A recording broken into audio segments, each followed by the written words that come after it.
와 진짜 역시 나는 솔로 16기의 이슈는 끝을 모르고 계속 생기네요.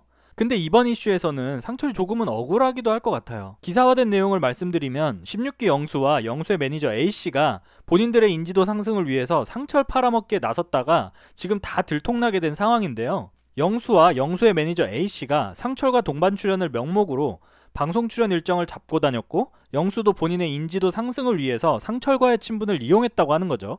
그러니까 상철이 영수와 개그맨 B씨가 진행하는 유튜브 채널에 동반 출연하기로 해놓고 상철이 일방적으로 펑크를 냈다는 내용입니다.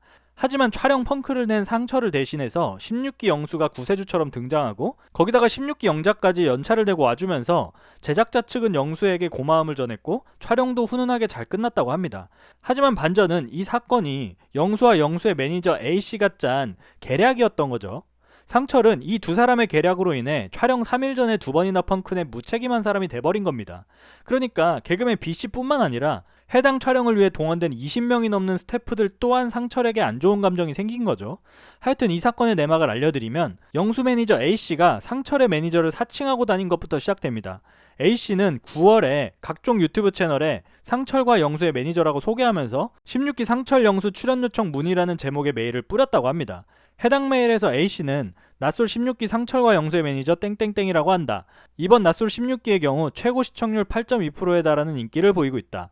콘텐츠 출연을 긍정적으로 검토해달라 라면서 영업을 하고 다닌 거죠. 그래서 이 메일을 본 낯솔 작가가 상철에게 A씨의 메일에 대해서 물었고, 상철은 영수가 팬미팅을 하게 된다면 자기 기획사에서 도움을 줄 수 있을 거라 했었다. 내가 규칙상 할 수 없을 것 같으니 알아만 봐달라고 했다. 근데 내 매니저라고 하고 다니는 건 아닌 것 같다. 영수와 기획사랑 계약을 했더라. 근데 난 그런 거 없다 라고 답했다고 합니다. 이어서 영수에게 알아보니 메일을 보낸 건 영수의 매니저 A씨인데 그냥 상철의 매니저라고 사칭하고 다닌 것이 드러난 거죠. 그래서 작가는 영수가 왜 굳이 나서는 거냐, 영수 말고도 어떤 경우라도 이런 도움은 받지 말고 조심해야 한다고 조언했다고 합니다. 그래서 상철은 영수에게 상황을 전했고, 영수는 자세한 건 목요일에 얘기하자, 작가가 집요하게 물어보면 내가 아는 기획사에서 그런 것 같다고 모른다고만 해라. 내가 출연하는 프로그램 결정도 기획사가 주도적이 아니라 내가 최종 결정 내릴 수 있는 계약서를 썼으니 걱정 안 해도 된다 라고 말했다고 합니다. 그래서 상철은 근데 작가님이 내 매니저라고 하지는 말아달라고 말합니다. 그래서 영수는 알겠다고 하고 상철도 고맙다고 하고 끝이 나죠. 근데 영수가 여기서 멈추지 않고 개그맨 B씨가 진행하는 유튜브 채널에 영수와 상철의 동반 출연 일정을 조율했고, 상철은 전혀 모르고 있다가 촬영 3일 전에야 알게 됐는데, 영수는 상철과 밥을 먹던 도중에 개그맨 B씨를 언급하면서 상철에게 출연해달라고 얘기했고, 상철은 가볍게 생각하고 수락했다고 하죠. 근데 밥을 먹고 난 후에 낯솔사계 출연 계약 때문에 다른 방송에 나갈 수 없을 것 같다고 거절 의사를 표했다고 합니다. 그러자 영수가 상철이 A씨에게 직접 전화해서 거절 의사를 밝히라고 종용했다고 하죠. 그래서 상철이 매니저 A씨와 통화를 하게 되는데, 매니저 A씨는 상철에게 해당 유튜브 채널에서 법적 대응을 할 수도 있다고 협박을 했다고 합니다. 그러니까 상철이 계약서도 쓰지 않았고 출연료도 받지 않았는데 무슨 법적 대응을 운운하냐, 이렇게 협박부터 하는 사람과 앞으로 무슨 일을 같이 할 수 있겠느냐고 반박했다고 하죠. 그래서 동반 출연이 무산됐는데 매니저 A씨는 그 출연 무산을 상철의 핑계를 댔다고 합니다. A씨는 상철의 여자 문제를 낯솔 사계에서 막아주고 있어 눈치를 보는 상황이라고 둘러댔다고 하죠. 제작사 측에서도 A씨의 말을 들을 수밖에 없으니까 상철은 경우 없는 사람이라고 생각할 수밖에 없겠죠. 하여튼 그럼에도 불구하고 스케줄을 이틀 후로 조율했는데, 이렇게 변경이 됐음에도 불구하고 상철의 출연 확정 소식이 들리지가 않으니까 제작자 측은 16기 영자에게 부탁을 하고, 영자는 급하게 연차를 내고 도와주러 오게 되고, 그래서 촬영이 잘 마무리가 된 거죠. 근데 이게 정말 사실이라면 상철이 엄청나게 억울하겠어요. 이 정도면 진짜 너무 화가 날 것 같은데, 본인을 사칭한 것도 모자라서 모든 잘못을 상철에게 뒤집어 씌웠으니 미치고 팔짝 뛰겠죠. 그러니까 상철이 여자 문제라니 도대체 무슨 말이냐, 사람 하나 보내라고 작정한 것 같다, 요즘 내 상황이 안 좋으니 더 그런 거 아니냐며 영수에게 농담 삼아 팬미팅을 하고 싶다고 했다. 근데 A씨가 여기저기 알아보고 다닌 것 같더라.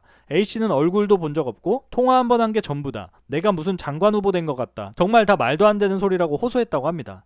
그리고 이어서 여자 문제 때문에 유튜브 출연을 거절한 게 아니라 낯솔사계 출연 계약 때문에 못할 것 같다고 말했고, A씨와 통화가 길어지면서 여러 하소연을 했던 게 여자 문제로 와전된 것 같다고 설명했습니다. 그래서 위키트리에서는 A씨에게 상철의 매니저라고 사칭했던 이유를 물었는데, A씨는 본인이 설레발을 쳤다고 본인의 잘못을 인정했습니다. 상철에게 유튜브 출연 의사를 묻지 않고 무턱대고 영수와 동반 출연 일정을 잡았던 이유에 대해서는 일 처리를 똑바로 하지 못한 것 같다고 해명했다고 합니다. 그리고 상철의 인기에 업혀가려고 했던 게 맞고 잘못했다고 변명했다고 하죠. 그리고 근데 여기서 영수도 매니저 A씨의 만행을 알고 있었다는 게 충격입니다.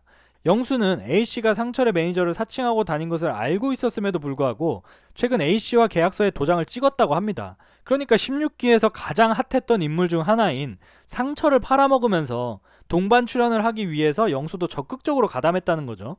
그리고 상철에게 한 부탁을 상철이 거절하자 섭섭하다고도 했다고 합니다. 와, 정말 16기는 뭐예요? 정상인 사람을 찾기가 힘든 기수는 정말 처음인 것 같아요. 만약에 이 내용이 사실이라면 어떻게 다른 사람을 사칭하면서까지 본인의 인지도를 올리려고 이런 일을 벌이는지 참 제 상식상으로는 정말 이해가 안 됩니다. 혹시 다음에 또 영수의 입장문이 나올지도 모르겠는데 기대되는 것 같습니다. 이제 17기도 끝나가는데 16기는 여전히 난리네요. 영상 재밌게 보셨다면 구독, 좋아요, 댓글 남겨주시면 감사하겠습니다. 이상 과몰입 선생이었습니다. 감사합니다.